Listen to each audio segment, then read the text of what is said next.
Today's edition of Mac Voices is brought to you by Blue Apron. Blue Apron delivers fresh ingredients and recipes to your door so you can cook something new and interesting tonight. Check out this week's menu and get your first 3 meals free with free shipping by visiting blueapron.com/MacVoices. Blue Apron, a better way to cook. And by the new Mac Voices presence on Facebook. Watch your favorite Mac Voices episodes on our Facebook page and discuss them or anything tech-related in our new Mac Voices Facebook group. Join the party, express your opinion, and make your voice heard. Welcome to Mac Voices. This is the talk of the Apple community, and I'm Chuck Joyner. Folks, this is another one of our Road to Macstock shows where we're talking to the presenters, the organizers, everyone associated with Macstock. We want to give you a taste of what you'll be getting and seeing and hearing when you come and join us July 15 and 16 in Woodstock, Illinois. We're going to have a blast. We hope you will join us. This time, though, I felt that I really definitely wanted to put on a tie because our guest is extremely distinguished. He is Mr. Guy Serle.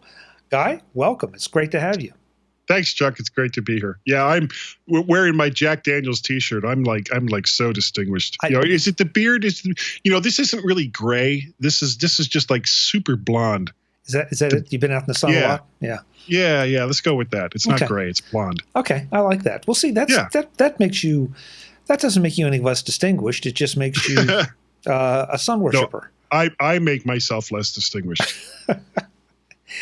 Well, before we get into this, yes. How about if you introduce yourself a little bit, talk about what you do in the Mac space, or for that matter, anywhere else you want to talk about.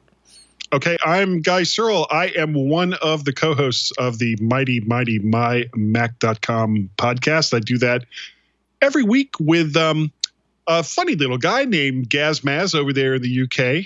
We have a really good time with it. He's a rugby player, so he's a little bit nuts, and I'm from South Florida in the 70s, so I'm a little bit nuts. And we just have a wonderful time with it. If you like your Apple tech on a somewhat less serious side, the MyMac podcast is probably the podcast that you want to listen to. And I just started this new thing. I was talking to Chuck about it before we started. Along with the Mac to the Future Facebook page, I'm just started a weekly live cast through that Facebook page. So if you would like to, for whatever reason, see more of me, every Wednesday night, 8 o'clock Eastern Standard Time, go on over, or you'll have to join up with the page first. Go to the Mac to the Future page, and we will be there live. Okay, Guy, before we get into the Macstock stuff, what is the appeal for you as a content producer of doing the live thing? It's something I've always kind of wanted to do. The other thing that I would love to incorporate, but because the stuff that I do that's related to podcasting is more of a side journey than the main thing that I do, I can't really afford to do it. And that would be to take, live calls and stuff like, kind of like the old disc jockeys of the 70s and 80s. I would love to do some of that stuff. I guess I have DJ envy. So that's kind of what I would like to be able to do eventually. And I'm guessing that as podcasting becomes more and more popular, and you mind if I go off topic a little bit here? No, go for it. There is no topic here other than Macstock, and we'll get to that. Okay. When podcasting kind of first started, we're talking in the 2001 to 2004 timeframe when things were just kind of ramping up. In 2004, which is actually when Tim Robertson, who created the MyMac.com podcast, he actually started that show, and Gaz and I took it over 6 or 7 years ago. There was like this big explosion of people that were doing podcasts. And then it was like almost like video games and video game companies, the bottom fell out of it, and there was a lot less people doing it. But there seems recently, and you can kind of thank things like YouTube Live and Facebook Live and Google Hangouts and stuff like that. There seems to be this new explosion. There's a lot of new blood that's coming into podcasting. And even though I'm an old guy, I'm like in my late 50s. I think it's great. I think that one of the things that separate people these days seems to be, you have to believe everything that I believe, or you're this, and the politics and all the rest of that. It's so boring and so tiresome. But what podcasting does, it equals the playing field. It gives everyone a voice for very little money. As a matter of fact, if you can afford a plug-in microphone and you have a computer, there's lots of ways that you can create a podcast at almost no cost at all to yourself. So and it can be about anything. It doesn't have to be about Apple and the Mac or Windows PCs or video games or, there's a plethora of podcasts that are already doing that.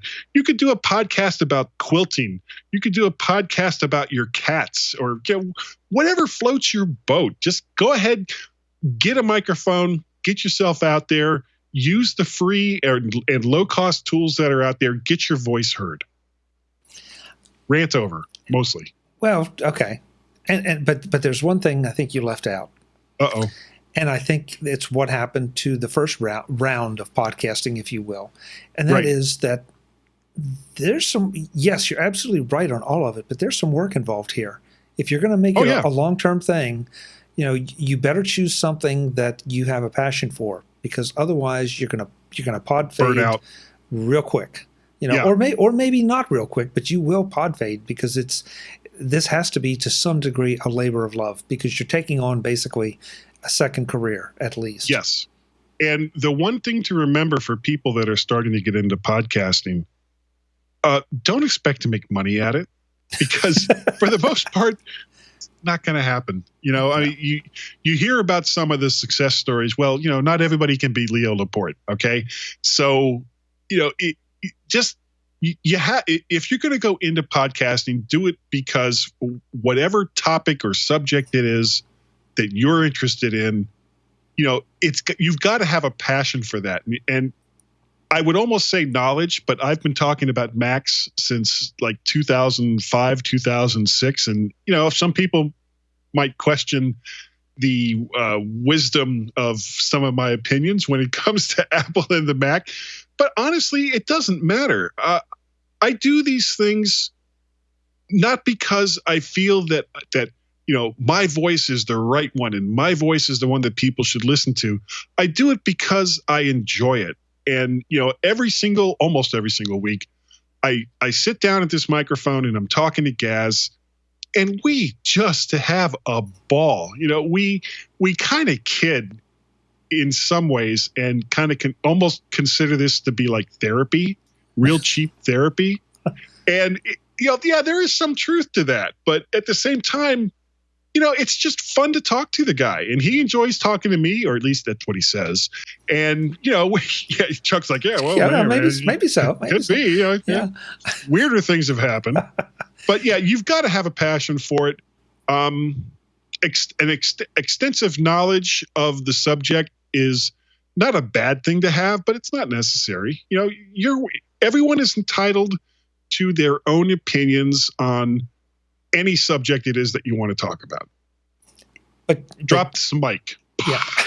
But you have to have a passion. Yes. I mean, the passion has to come first. Yeah. The extensive knowledge definitely helps, but the passion has to be there, or again, it turns into drudgery. And the first time that you think, oh, I got to do another podcast this week, you're in trouble. You're in trouble. No question. Yep. So with all that, first of all, there's this thing called Macstock, right? Yeah, but before we do, I want to say, you and Gaz do a great job. You're a lot of fun to listen to. I mean, it is entertaining, and it's also a little bit of therapy for the listeners too. Yeah, I almost thought I saw your mouth go toward informative, and I'm glad you didn't go there. Well, because but I think you guys, that's an interesting point. Some people traffic in information, others traffic in entertainment. And I think you guys tend toward a little more toward the entertaining side. Yeah, very much so. And that's, nothing wrong with that. That's your style. That's great. Yeah. On the other hand, we're here and we're boring as the devil. So I'm spicing things up. Yeah. Come on. Throw some paprika. Yeah. So with all this about podcasting, you're not talking at all about podcasting at Macstock. No, I'm not. Now, you've gone both years, right? Yes. Okay, so have I. As a matter of fact, I was the very first. Gaz and I were the first presenters at the first Macstock. And I've got a funny story between what happened between you and me at Macstock 2016 that I'll get to in a second. Okay.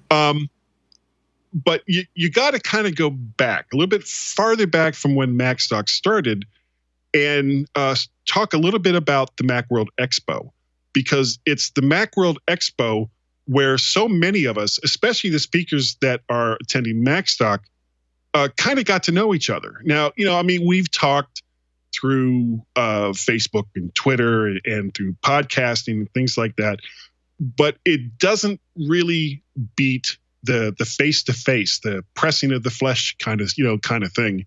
So getting to know all of the different people that are going to be presenting at Macstock and knowing them going all the way back to the Macworld Expo, it's like you're getting together with friends that you've had for many, many, many years. So when the Macworld Expo went away, I was devastated. I mean, it was something I looked forward to every single year. And yes, there were times over the 3 to 4 days of the Macworld Expo that you would just kind of be like, there's another party tonight. Oh my God, I can't go talk to this vendor. I don't want to talk about iPhone cases anymore. But it was all just part and parcel of the whole community. And I know this is something that Mike Potter talks a lot about as well, the Macintosh community. And when you talk about the Mac and the Apple communities, it goes through like these crests and waves of different styles of what an Apple community really is. I mean, we went from user groups, which kind of went away with the dawn of the internet age, and then some of these conferences, and most of the big conferences that were like just so huge in the late 90s and early 2000s, a lot of them aren't even around anymore. And so now what you have is these smaller regional shows that frankly have the closeness and the accessibility that a show like the Macworld Expo just couldn't do, just because it was so big and so encompassing. So Macstock comes along, and Mike and Barry put the first one together, and I really didn't know what to expect. I knew it was being held at this community college, and when I heard about the location, it's like Woodstock, Illinois. Where's Woodstock, Illinois? What is Woodstock, Illinois known for? As it turns out, it's known for two things. It's known for being the home of Otherworld Computing and the location where they filmed Groundhog's Day. And, that's all I knew about Woodstock, Illinois. But then we get there that first year, and the people that live in that community, the people that live in that community were so warm and so welcoming. And everywhere you went, it was like, oh, it's so good to see you. How are you today? Super friendly people. And I'm not just talking about the people that at the hotel, because you go into a hotel, they have to pretend to be friendly, whether they really are or not. Not talking about the restaurants. I mean, you're walking past people on the street and they smile and they say, hi, how are you? And it's just such a great little community there. And then I get out to the McHenry College. And again, I really wasn't expecting that much, but what is the Luke Center where the auditorium is? Oh, I'm not sure. It's like LUCHT. I'm not really quite sure how to pronounce it. Mike Potter could pronounce it. I never could. Yeah. And I walked in and I was blown away at how great this little and it's not a huge auditorium. It's but it's got this beautiful stage. It's laid out really, really nicely. The acoustics are really good, and you can as we're walking around on the stage doing our presentations, you're able to look out over the audience and see everybody and say, oh yeah, hey, there's this person and there's this person. So it brings this closeness that you wouldn't get being on like the Macworld Expo main stage, where you're competing with this vendor over here that's got like singing birds and somebody juggling flaming balls of whatever. And it's just it's a small community, a small college, a wonderful stage, great speakers, fantastic food. Both years so far, the food has been just, what did they have, like fajitas last year for lunch? For lunch, yeah. Oh God, those fajitas, they were so good. And and then you walk in, you see these presentations from people that have the kind of passion and knowledge for the topics that they're presenting on. You see the wonderful food, the party afterwards, the Midwest Mac Barbecue before the Mac Mingle this year. And it's this coming together of all of these people that love the platform that they're talking about, whether it's the Mac or iOS or what have you. It's just such a great time. This edition of MacVoices is supported by Blue Apron, the #1 fresh ingredient and recipe delivery service in the country. That sentence is a mouthful, if you'll pardon the pun. First. Blue Apron is #1. There are a number of competing services out there, but Blue Apron is at the top of the list, with good reason. Second is the word fresh. Blue Apron ingredients do indeed arrive fresh and ready to make delicious meals. It doesn't matter if those ingredients are fruits, vegetables, beef, poultry, seafood. Everything is fresh thanks to the insulated bags and ice packs that are part of Blue Apron's method of getting everything to you fresh. Third is the word delivery. Blue Apron can be delivered to 99% of the continental United States and 99.5% of the so-called food deserts, areas where traditional supermarkets have shut down, requiring the residents to make insanely long drives to buy groceries. The local megamart might not be there, but Blue Apron can be. That might imply that Blue Apron is expensive, food desert or not. To the contrary, Blue Apron meals are under $10 per person, making them affordable in those out-of-the-way places as well as those in-the-way places. Try to order a meal comparable to a Blue Apron meal at that price at a local restaurant, and it's not going to measure up. Of course, to accomplish all this, Blue Apron has to have some great logistics going on in the background. Logistics like partnerships with over 150 local farms, fisheries, and ranchers across the United States. Sustainably sourced seafood, responsibly raised beef, chicken, and pork. Regeneratively farmed produce.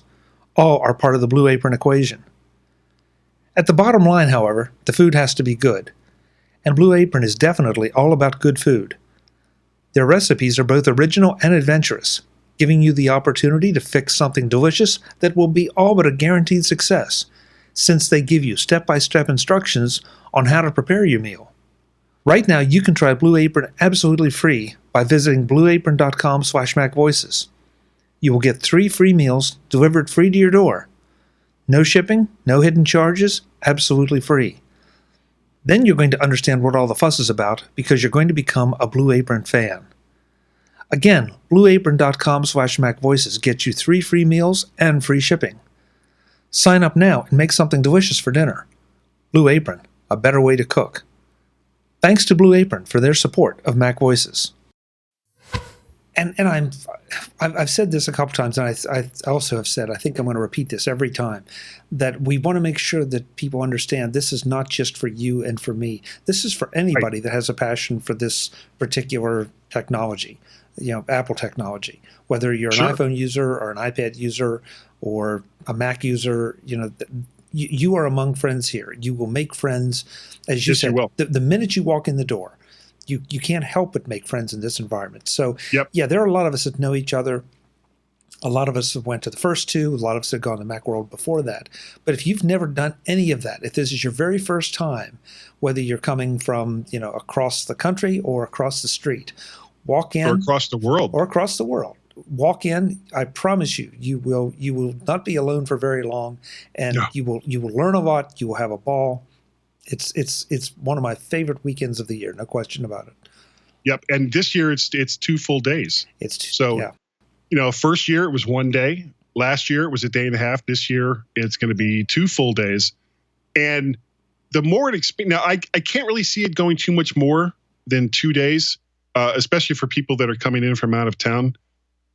But, who knows what the future brings? And Sure. this is a conference that I hope goes on for a really, really long time. Now, I was going to tell the funny story of the connectivity between you and I at last World's Macstock Expo. And neither one of us really knew what the other person was going to do. But the weirdness that happened could only happen at a small conference like this. So before I left for the conference, I had bought this red Star Trek polo shirt.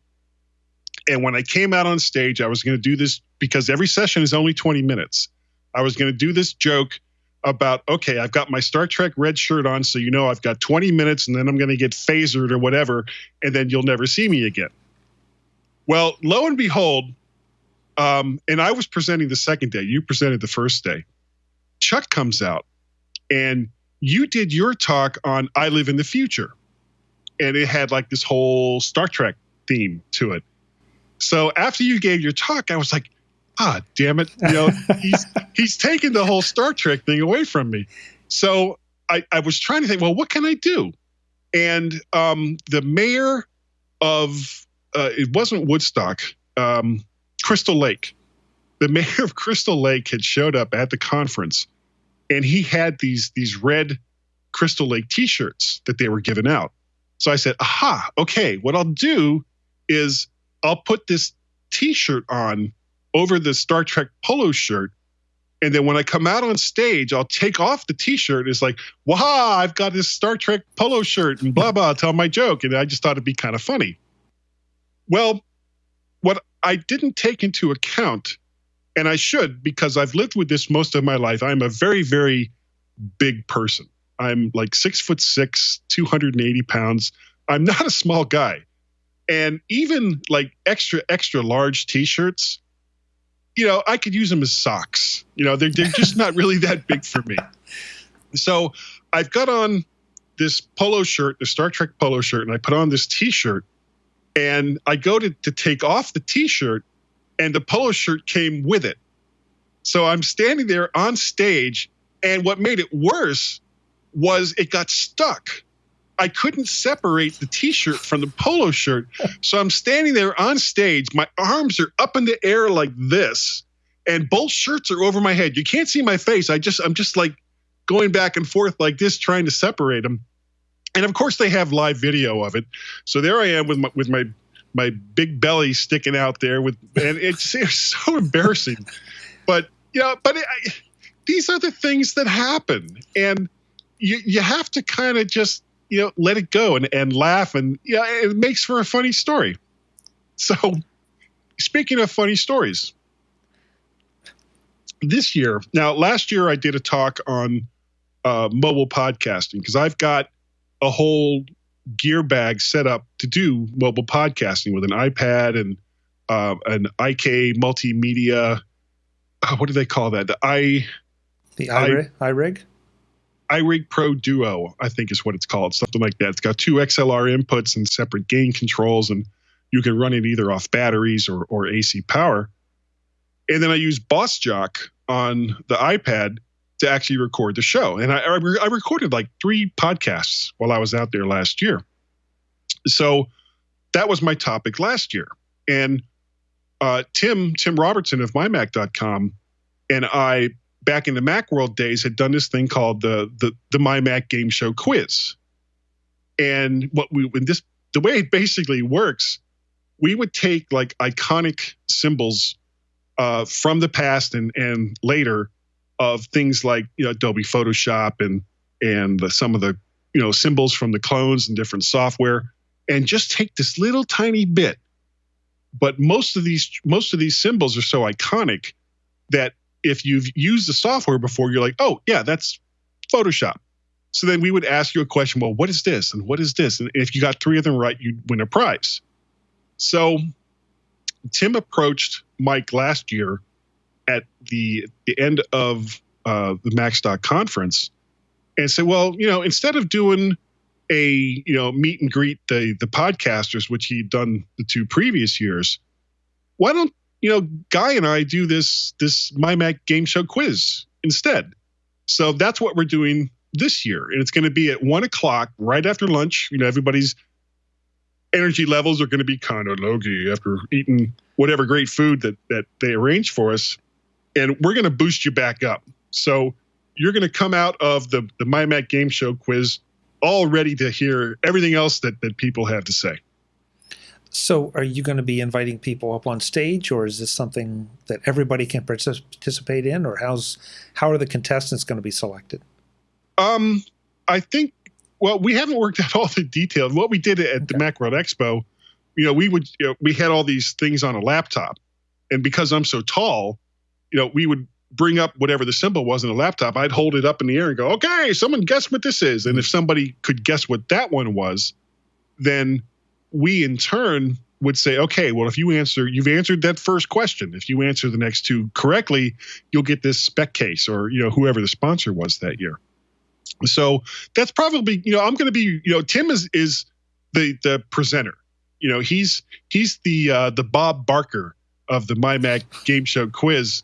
And to completely throw off the metaphor, I'm the Ed McMahon, I'm running around like a chicken with my head cut off, making jokes and just having a good time. As you can tell, I'm a very low key person. I don't know if you knew that about me, Chuck. Well, I suspected, but I'm quite relieved that you didn't describe yourself as the Carol Merrill. That would have been just plain old disturbing. Yeah. I just, because I'm bald and I'm very tall, I just don't look good in a dress. No. Go figure. No. I'm going to just leave it there. I'm not going any farther. See, now I've put that visual in your mind, Chuck. Yeah, exactly. Well, a game show is perfect for you and Tim. I mean, you guys will play off each other well. I gather that Gaz is not coming this year. No, unfortunately. Now, he wasn't able to go last year because it was his daughter's graduation. Which was an excellent reason. Yeah, I begrudgingly accepted that as a valid excuse. This year, because he's a big F1 Formula racing fan. And there's I think it's called Silverstone. There's a big F1 race that happens every year. And I mean, you have to get tickets well in advance in order to attend this. And as it happens, it's the same weekend as Macstock. So, and believe me, Gaz would love to go. But there's going to be quite a big MyMac contingent there. Besides Tim and myself, David Cohen is going to be there. Julie Kuehl is going to be there. Oh God, I should have the website up, and if you'll give me just a second, I'm going to pull up the website and I can tell you who all the people are from mymac.com. And I'm kind of filling in for time as I'm bringing up the speakers. David Cohen, Tim Robertson, of course, Melissa Davis. I mean, just all these different, and that's besides Tim and myself. And there's like people from mymac.com. When we decide to attend an event, we take the damn thing over. We just show up and it's like, okay, it's we're here, we're live, and get used to it. So yeah, there's going to be a lot of people from mymac.com there. I know Elisa Pacelli is trying to go. I don't know if she's going to be able to make it, but I mean, just these kinds of shows, it fills me with glee that these shows exist. It really gives people that have a passion seems to be coming up a lot in this conversation, that have a passion for whatever it is, that these small regional shows have started to appear. And, whether it's anime or technology or what have you. And it's just so good to see that people are starting to get more involved in actually getting away from their computers and not just living on Facebook and Twitter, and going someplace where they can meet like-minded people that have the same kind of passion for the subject as they do.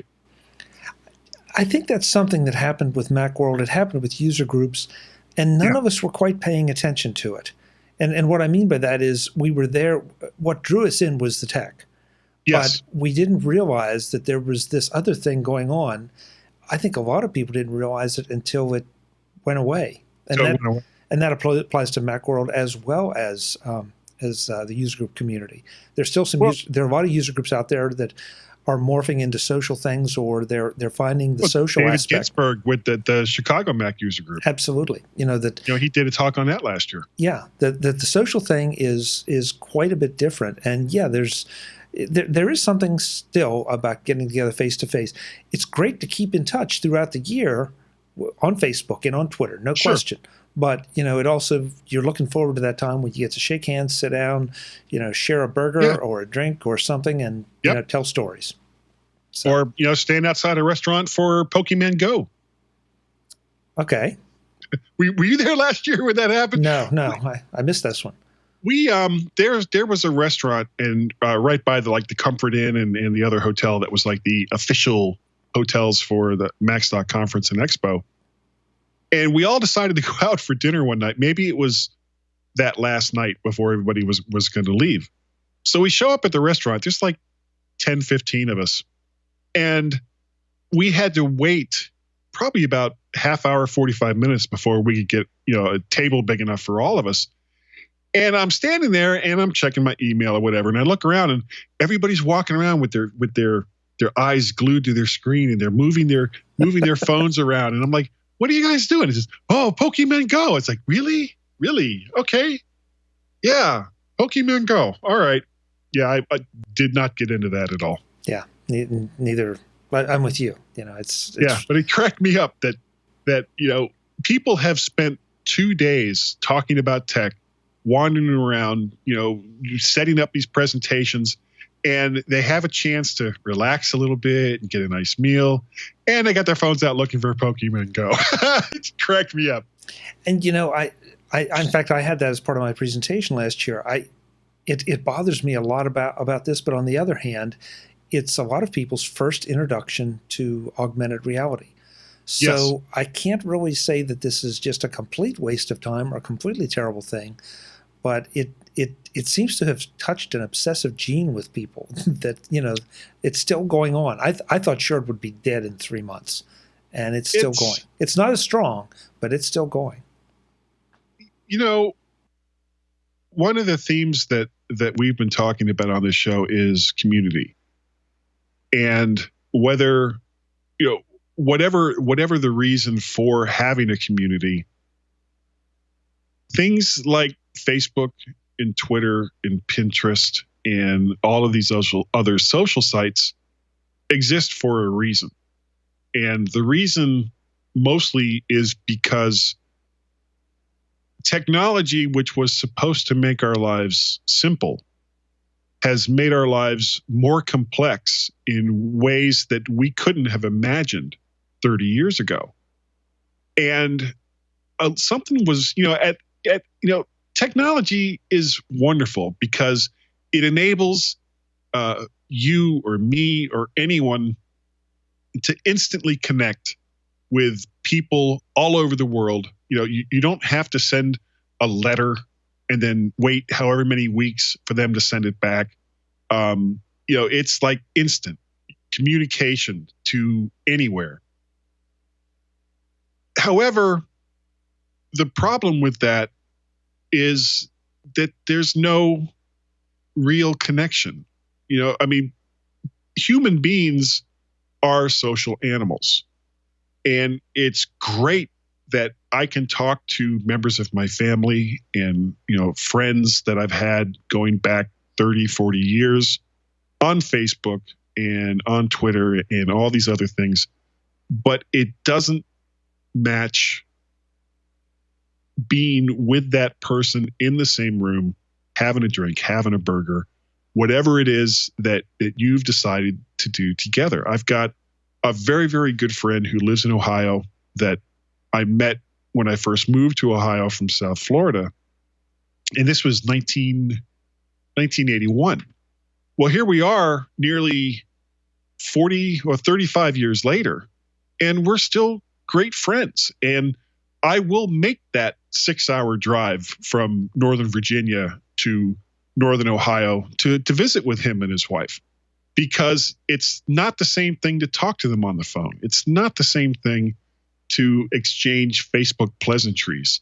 It's that getting together, and man, it's great to see you. Look at that. You've got a few more gray hairs, or, whatever it is that has changed in your life or has changed in their life that is so hard to convey via social media, or it doesn't have the same impact. And being in the same room, and this is what makes things like Macstock so wonderful. You're in the same room with all of these people. Some of them you may know from podcasting. Some of them you may know from, like Brian Chafin is going to be in, and he used to write for Macworld magazine. So, all of these people whose works that you have experienced over the last 1, 5, 10-year period, they're all here and they're all accessible. You can talk to them, give them your opinions. They'll give you their opinions back. I had a number of people ask me about mobile podcasting last year that, I don't know these people outside of all of these little internet groups that we belong to. And now they're some of my greatest friends. Yeah. So, there is that connection that can only be made face to face. And that is something that Macstock Expo has over nearly any other way that people can connect, including some of the greatest years of the Macworld Expo, because it was just so big as compared to a small community event like Macstock. It seems strange to make that point, but you're right. Macworld, you sort of sought out your crowd, or you found different crowds, and the experience was still the same. I mean, I know every day at lunch you'd sit down and strike up a conversation at whatever table. Mel's for breakfast, or the Chieftain at night. Because you were all there, and that's how you got to know a lot of people. But you never were alone unless you chose to be. Right. But Macstock, you're right. It's a bit more intimate. It's even harder to be alone, if you will. So if you plan on coming and being alone, you're almost going to have to wear a sign that says "Leave me alone," because otherwise it's just not going to happen.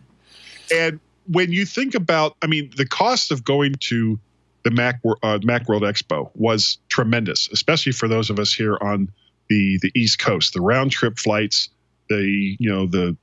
God, I could tell you some real horror stories about either getting out there or making my way back. The typically really terrible San Francisco hotels that those of us who, aren't Bruce Wayne would have to stay in.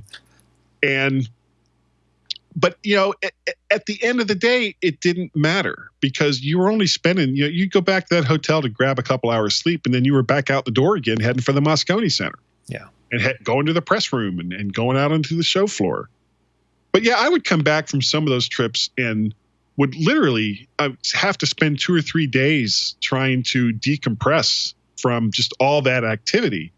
Whereas something like Macstock, I come out of Macstock when it's over and I'm like, oh, is that all? Is it over already? Yeah. I need more. I want more Macstock. Yeah. So, the fact that it's 2 days, the speakers have 20 minutes to convey whatever information it is that they're going to give you. It keeps things flowing, and there's no letdown. If somebody has a presentation that you don't particularly care for, okay, well, you get up, you go get a drink of water, you get a soda, you go to the bathroom, what have you. You come back and there's somebody else there. 20 minutes. That's all you got. And they have a lady there who is keeping a track on that time, and you get down to like that 2 to 3 minute mark, and she's like, "You've got 2 minutes." It's like, oh God, 2 more minutes. I've got all this great stuff I still have to tell you. I know, and you get the hook, and that's one of the beauties of it. Yes. And I know you had the same experience I did last year. I sat through presentations that really didn't apply to me, that, I was almost doing it out of respect. And Right. those were some of my favorite presentations. It's like, wow, how I almost missed this, Yeah. stuff that you gain an appreciation for the technology, how people use it, how people completely different than you use it, or that Yeah. they use something in a completely different way than the one that you're using it for. So it's a fantastic event. Yep. And one of the things that Mike has started last year was the whole deeper dives thing. So if and they set most of those up ahead of time, but there were a couple kind of off the cuff, spontaneous deeper dives that were done at the end of the day. Some topics can't really be covered that well in 20 minutes. So Mike set up in a separate room these little deeper dives, and if you wanted more information, you could pick and choose between like anywhere from 2 to 4 of them at the end of the day. So and especially when you consider the cost, which is negligible, $199 for 2 days of speakers, 2 lunches, a big party on Saturday night, and a T-shirt and a pint glass, and just the Mac swap. I'm not quite sure how the whole Mac swap thing is going to work out, but we'll see. From listening to Mike on various podcasts, he's not really sure how it's going to work out either. But I mean, we'll see how that all goes. But $199 for the whole shebang, and there's no other costs other than your of course your transportation costs and your hotel. But nobody's going to be sitting there going, if you want a little bit more on this, you could give us another $20 to $50, and we'll have this other thing set up. No, $199 out the door price, and said and done. $169 if you don't want to go to the Mac Mingle party. If you can only be there for one day, it's $89. And on both days, they're providing lunch no matter what kind of ticket you got. So, now do you have a discount code? Do I? Has he given you a discount code? No. Okay, I have a discount code. Oh, aren't you special? I am. Ooh, look at me. If you want to save $30 off either the premium ticket or the 2-day ticket. Now, the single day ticket, this doesn't apply, but the premium ticket or the 2-day ticket, you can save $30 by typing in all one word, MyMac 30 off, and you'll save $30 off either one of those tickets. So there's some little bit more money in your pocket. You make a really great point, Guy, that we've all been to those things where Sure. They get you there and, for a little bit more, you can go to this, go to that. And look, I understand. Sometimes that's very legitimate. They have to do the pricing tiers. It's the cost of it's like used car salesmen. It's the cost of doing business. Yeah. But, this is, you kind of pick your tier and you go in there and it's you take advantage of it as much as you want to. If you decide not to sit through the presentations, well, that's your prerogative. But sure, you're going to be missing out. Yeah, and I'm looking forward to see what you and Tim come up with the game show. Because knowing how you both are, I never.